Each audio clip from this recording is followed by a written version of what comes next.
था 2 नंबर वाला दूसरा भाई आदेश दिया कि द्रौपदी को भरी सभा में ले आओ और सभा में ला करके उसे नंगा करो। द्रौपदी अपने कमरे के अंदर किसी कार्य में व्यस्त थी, वो नहीं जानती थी। जय हो माता। किसी कार्य में व्यस्त थी। दूसरा और पहले मौके आपको सभा में चलना है। अवाक हो गई द्रौपदी, भाई महल के अंदर की रानी को सभा में क्या काम है। बोली मैं नहीं जाऊंगी। जब डांट के बोली कि मैं नहीं जाऊंगी तो ये बोलता है कि मैं आपको जबरदस्ती लेके जाऊंगा। तब शंका होने लगी द्रौपदी के मन में कि कुछ ना कुछ गड़बड़ है। और वही हुआ, ये जाना नहीं चाहती थी और वो घसीट करके ले गया। सभा में गई, देखती है कि सभा लगी हुई है। सारे महारथी उस सभा में बैठे थे। इनके अपने पति पांचों, अर्जुन, भीम, नकुल, सहदेव, युधिष्ठिर, ये सब बैठे थे। ये सब महारथी थे। गुरु द्रोणाचार्य भी महारथी थे, वो भी बैठे थे। धनुर्विद्या के गुरु थे। खानदानी गुरु नहीं थे, धनुर्विद्या के गुरु थे। खानदानी गुरु थे कृपाचार्य। कौरव और पांडवों के खानदानी गुरु कृपाचार्य थे। धनुर्विद्या के गुरु थे द्रोणाचार्य।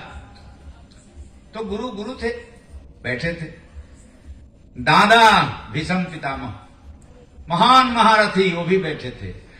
जब दुर्योधन आदेश दिया वस्त्र खींच करके नंगा करने को, तो द्रौपदी ने हाथ जोड़ करके निवेदन किया सभा में चारों तरफ।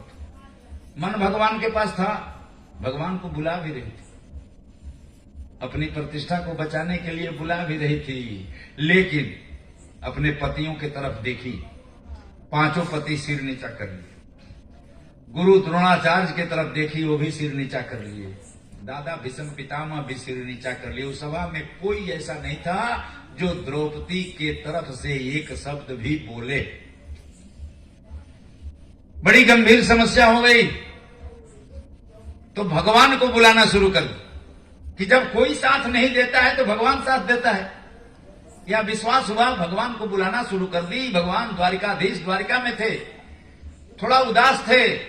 रुक्मिणी जी ने पूछा कि हे प्रभु, आज आपका चेहरा कुछ उदास लग रहा है, आप कुछ बेचैन लग रहे हैं, कारण क्या है। कन्हैया ने कहा कि देवी, हस्तिनापुर में बड़ी गड़बड़ घोटाला हो रही है। मेरी एक मुंहबोली बहन है द्रौपदी, उसकी लाज खतरे में है। उसके सभा में बुला करके उसके चीर का हरण किया जा रहा है, किया जाने वाला है। दुशासन उसकी साड़ी को खींच करके उसे नंगा करने वाला है।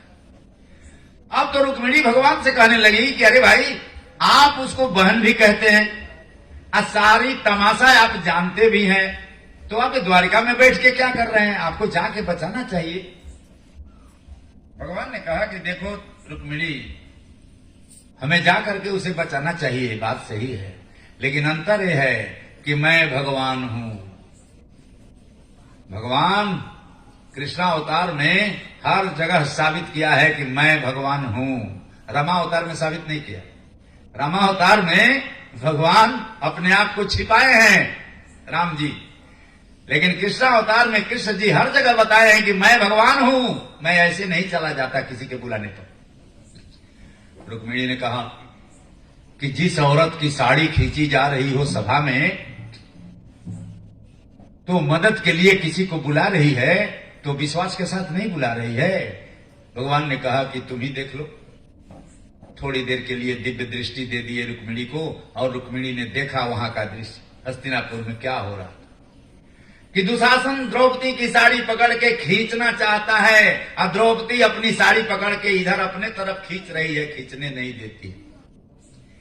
उधर वो खींच रहा है, इधर ही खींच रही। रुक्मिणी ने देखा। कन्हैया ने कहा कि देखो, यही वजह है कि मैं नहीं जा रहा। वो अपने हाथ से अपनी साड़ी दुशासन को खींचने नहीं देती है। वो जानती है कि मैं बचा लूंगी अपनी लाज, इसलिए हमको पुकारती भी है, लेकिन उसको साड़ी खींचने नहीं देती है। और हमारा जो सच्चा भक्त होता है ना, वो अपने आप को समर्पित कर देता है।